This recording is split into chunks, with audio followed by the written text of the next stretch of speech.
Come up and give a motivational speech in the afternoon each day. He was a running backs coach at the time by the name of Derek Foster. Coach Foster came up there, toughness and pushing through. He got real razzed up as his speech progressed. We had a video coordinator named Rocky. He finishes his speech and he goes, "Hit it, Rock!"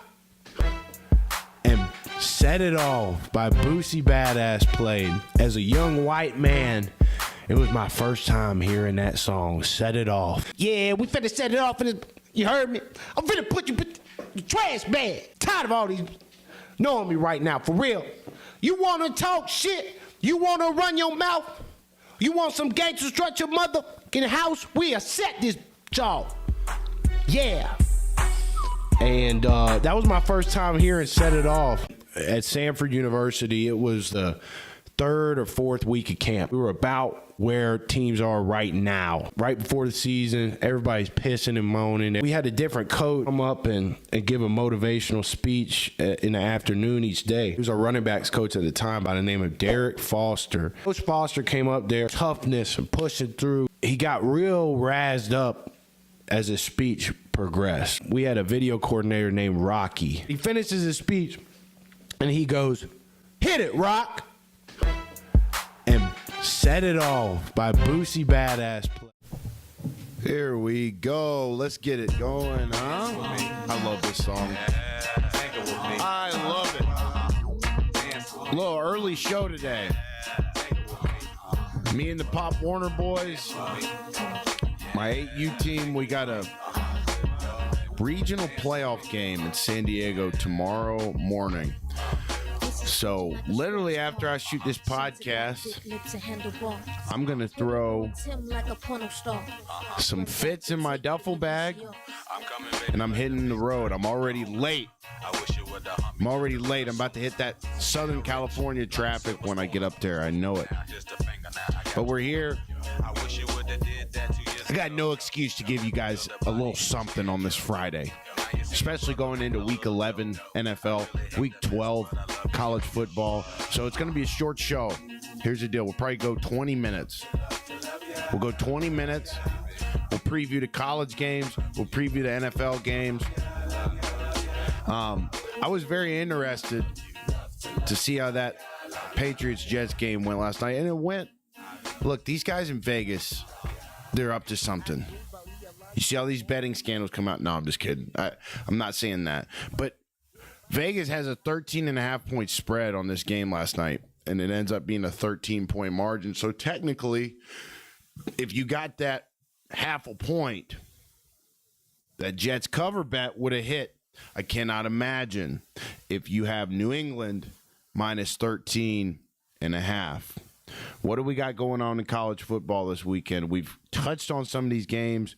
We have not completely previewed them. So let's run through. Michigan and Northwestern, do not care. Not worth previewing. South Carolina at Texas A&M. Look, some people are saying that South Carolina's got to win out in order to be bowl eligible. And some are saying at 3-6 that this is motivation enough for South Carolina to go into Aggie land and play a good game. I say no chance. No chance. You know what I mean? Texas A&M's playing for destiny. You know, South Carolina, they're playing for relevance. And that's just that, you know. NC State at the U, 15.5-point underdog. Miami clinches that up, no problem. They're climbing the rankings. They were 18th last week. Then they're up 3 spots despite their errant losses and their errant quarterback, Carson Beck. There's a perfect path. I said last week, or maybe even earlier this week, that Miami's destiny would have to be in the hands of other college football programs. It seems like things have shaped up a bit for the U. Looks like they've got a perfect path ahead if they go 10-2. You cannot have another loss if you are the U. It seems like that 2 losses is going to be that sweet spot with this 12-team playoff. Used to be you could only lose 1. Now you can lose 2. Does Miami's inconsistency create more upset potential than their talent suggests? Well, let me say this about the U. I don't think their quarterback is a very smart guy. Sometimes, man, you could just look at somebody and tell that they are a bit genetically challenged when it comes to mental performance. Carson Beck does not look like a smart guy. He does not make reads like a smart guy. Throws a lot of interceptions, and I think he gets in his own head. It's hard. I can't imagine the struggle of being a player, being that age in today's climate with the internet. Everybody's talking about you. You come into a bunch of money.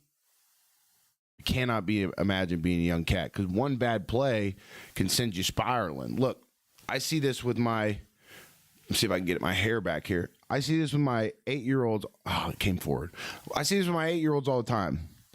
One bad play sends them into an absolute spiral. And sometimes 18 to 22-year-olds are no different. You're looking at a guy that at 21 years old was nowhere close to the wisdom or mental resilience that I feel like I have today. It's a tough age to be in the spotlight.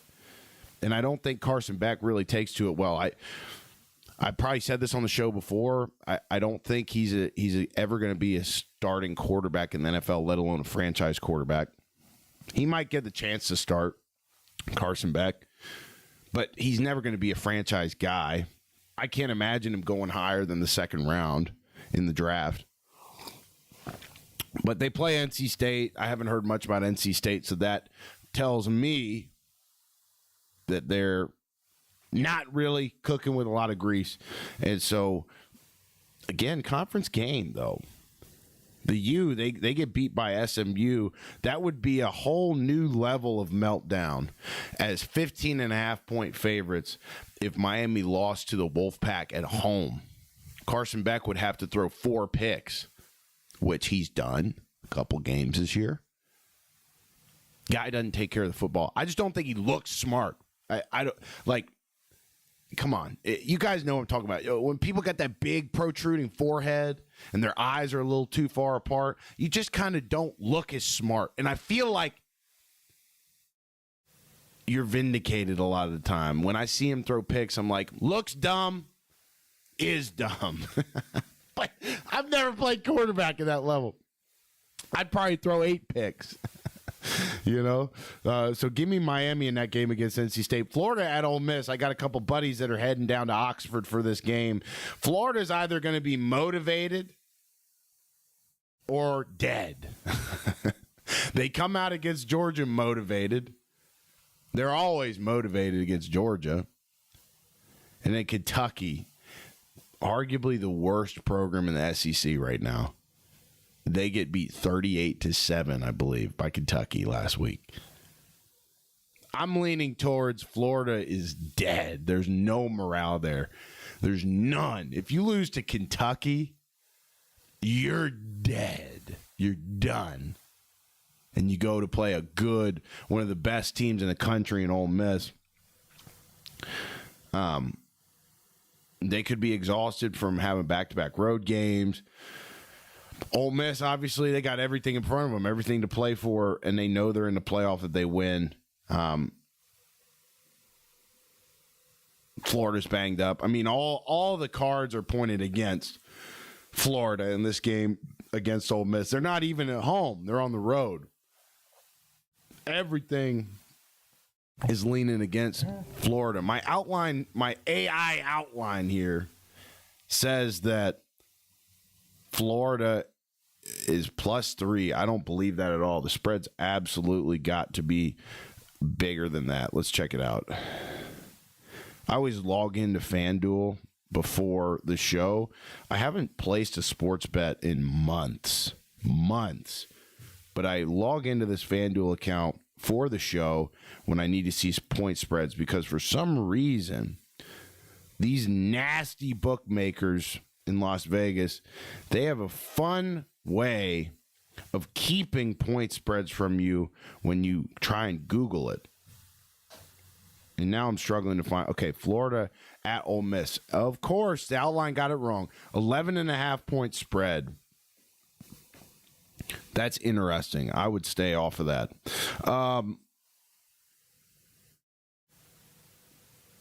Yeah. I mean, there's not much more to say about that game. It's just, and look, here's a team that's in the playoff field look, I think 6 to 8 SEC teams would beat up on. That's Utah. This is what I'm talking about. And I think I intended to touch on this yesterday, but I didn't.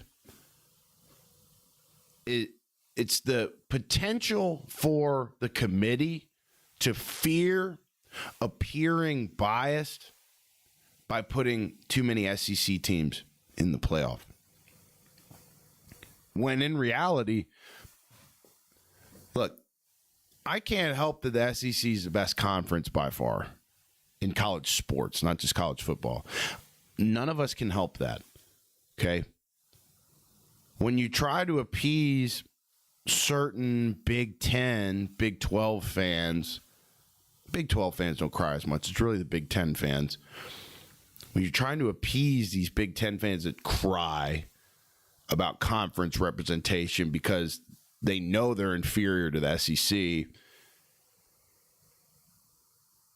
I fear that this committee will be wanting to please everybody and pander to these Big 10 crybabies about letting more teams from other conferences in, when you goddamn know good and well that the best playoff has the most SEC teams in it. Let's just keep it a buck. Teams like Vandy, dude. I'm worried that a team like Vandy is going to get screwed out of being in this playoff because the committee fears appearing biased, because some of these Big Ten fans will sob all over themselves if Vandy gets in over whoever.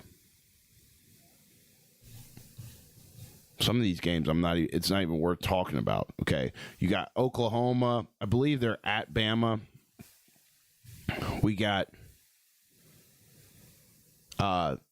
Texas going to Athens, Georgia. Who's Vandy play? Let's see. SEC football. Okay, yep. South Carolina A&M, Tennessee Tech at Kentucky. Who cares? Arkansas at LSU, New Mexico State at Tennessee, Oklahoma at Bama. So let's take a look. What do we have for that? If Alabama loses, they're 9-2. Is what my outline says here. Sometimes I'm not sure if this outline. I'd make it verify facts, but anyways, let's get on down the road here. We're running with limited time. Most people got Bama penciled in, obviously. Yeah. And I think Georgia beats the hell out of Texas at home. I think Bama beats Oklahoma. There's a bunch of scenarios in here. We just don't have time to cover it today. Like I said, it's going to be a short episode. I already should have hit the road to California.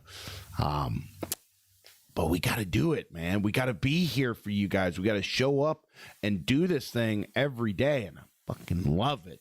You know what I'm saying? Let's go ahead and preview some of these NFL games. That'll probably take up the rest of the show. I told you guys about 20 minutes. We're at 14, and we'll get on down the road. We got Washington Commanders at Miami Dolphins. Miami comes in favored, 2.5 points. Look at that. Did you think you were going to see the Miami Dolphins favored in any game this year? Because I didn't.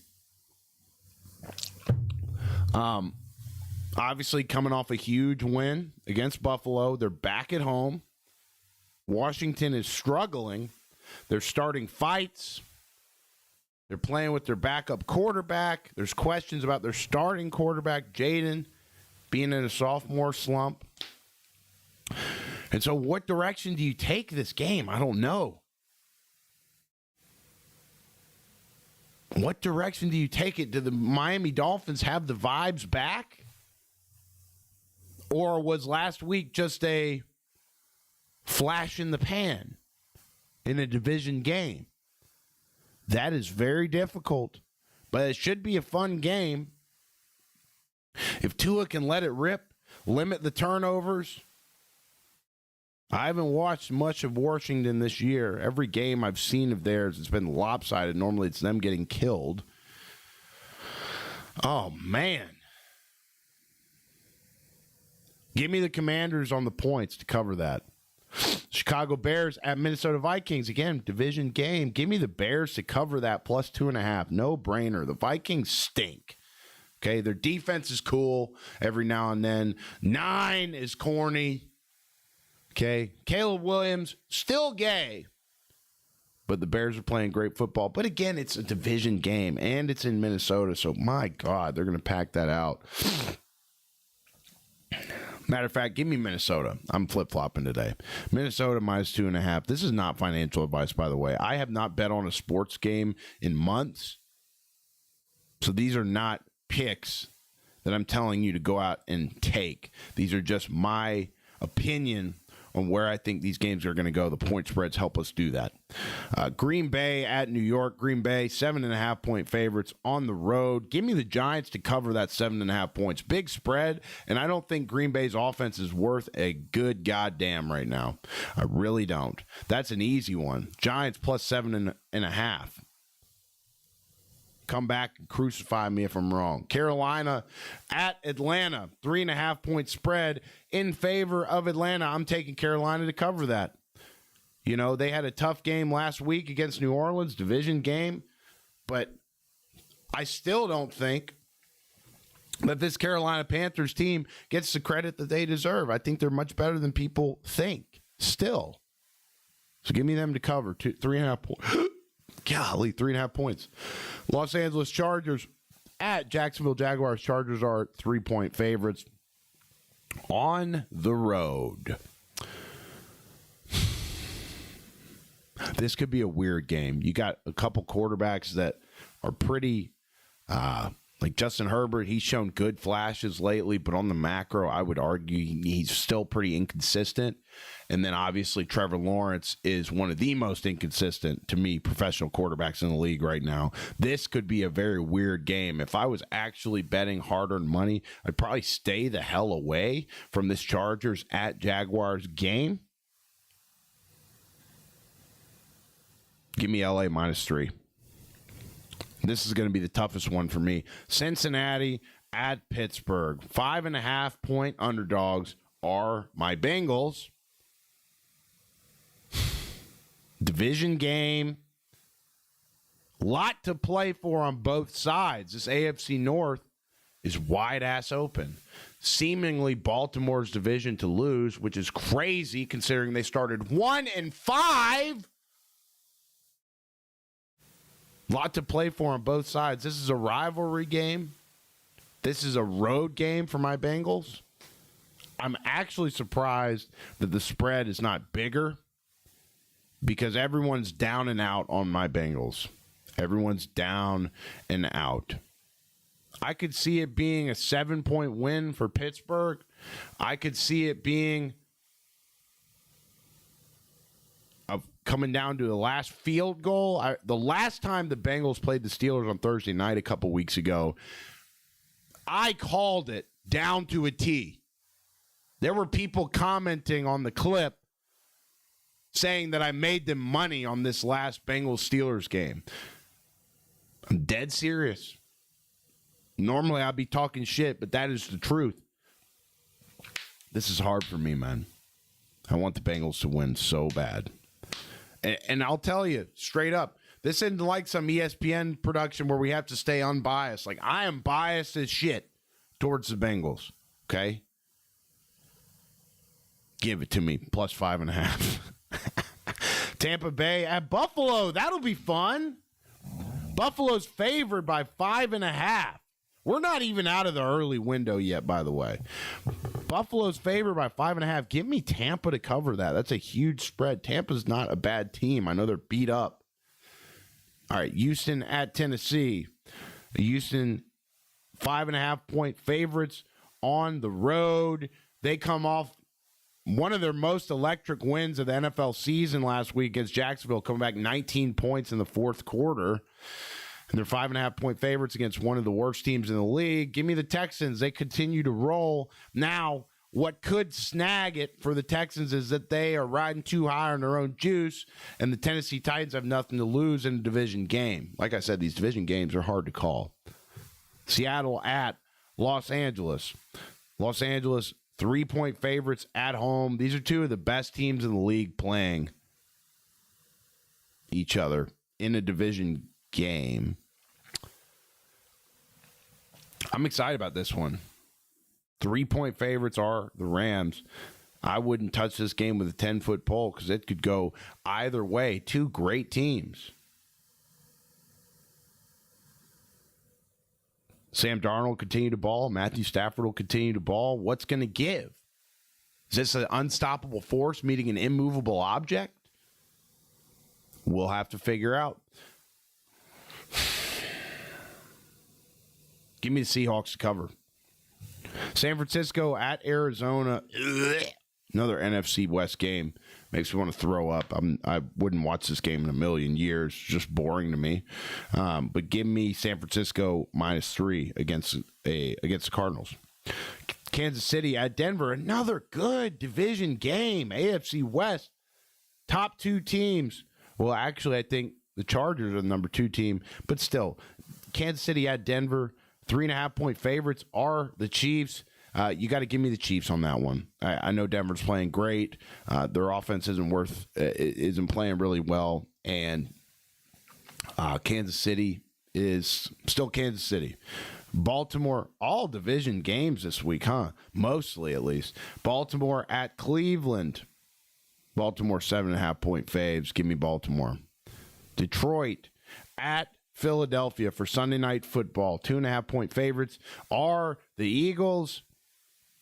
There's a lot going on in that facility in there in Philadelphia. A.J. Brown talked more to the media this morning. I saw it on YouTube Shorts. And he basically said exactly what we said yesterday on the show. He wants the team, he knows the offense can play at a better level.